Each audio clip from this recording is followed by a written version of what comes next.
Neighborhoods and improvement. You guys, first of all, quality of life enforcement. Do you think that should be done by the police?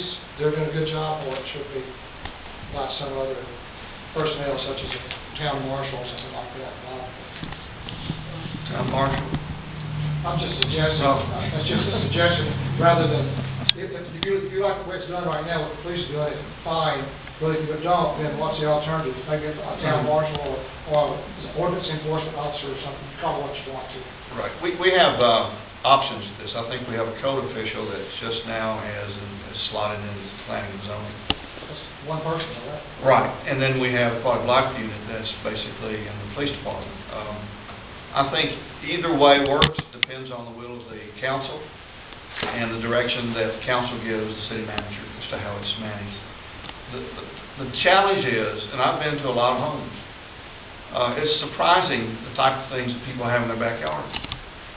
And surprising the things that they have been doing for a long time that may not make your neighborhood look wonderful. But to ask them without having any reinforcement, any enforcement for years, to all of a sudden spend money to do that is it's not going to reflect well. Whatever we do, we need to do the most important things first when it comes to making sure our neighborhoods look good and our commercial areas look good. But also try to make sure that it's a voluntary change, that we're more than fair almost to make sure that folks understand the reasons and have the ability to change without any conflict or having to be decided. Although that may be necessary sometimes. Right. Skipping air. Okay. I mean, I think it's fine the way I think it's fine the way it is. With the police department handling it, and I think it is something that definitely needs to be enforced to make the place where we live and make it more desirable for people to come in, because nobody wants to look at trash in people's yards and dilapidated houses.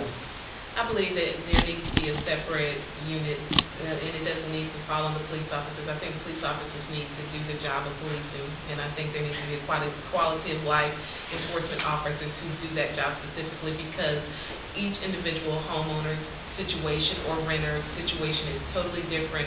You have to be able to use logic and use some discernment when you're issuing these citations. One of the things that a lot of the panel has touched on is the fact that it's a tough economy, and the same thing with Mr. Clark. As I've been out here canvassing, I've heard so many heartbreaking stories of people who cannot afford to keep their homes up to code.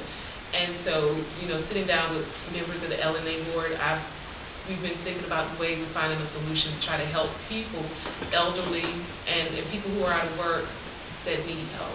So I just think it would be, those type of sensitivities would be easier found when you have someone that's specifically focused on the humane way of doing things. Sure. I think we need to take a triage approach. There are some abandoned and foreclosure and boarded up homes that the code compliance can address first. That doesn't cause an undue hardship on a resident, but elevates the neighborhood as a whole. And then we need to step back and start looking at those owner-occupied homes and say, how can we help you? Special grants, aids, combinations, of working together with the LNA or the HOA. You guys came together and created a great monument out in front because it was something that was important to you. That same energy can be put to helping a neighbor that may have a fence that's fallen down. But let's address the critical issues first and then start moving out from there. But we do have to address this because things have been let slip and slide for too long, and playing catch-up is costing us.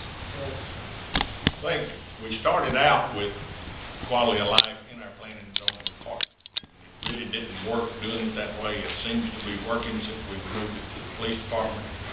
New code enforcement officer that's in planning and zoning, that's familiar with planning and zoning issues. I think we should give him time to work on our commercial areas to see what progress he can make cleaning those up, and then see how he and the quality of life unit within the police department can work together. I think that it can work both ways. I think it has worked better for us since it's been in the police department, and I think it's kind of an ebb and flow. I think we've gotten better at it as we've gone. I think the commitment, the mayor and council is committed to doing it, and when that united commitment's there, I think it works much better. the code enforcement officer, he brings an extra. The problem was we were having some issues where it's not necessarily the code, the quality of life ordinance issue, it's a zoning issue. And so the police department was struggling there, so having the code enforcement guy brings in another tool, and they should work hand in hand. It really is an issue where they need to work together, and as long as the mayor and council are committed and we remain vigilant, I think it'll be effective. Okay,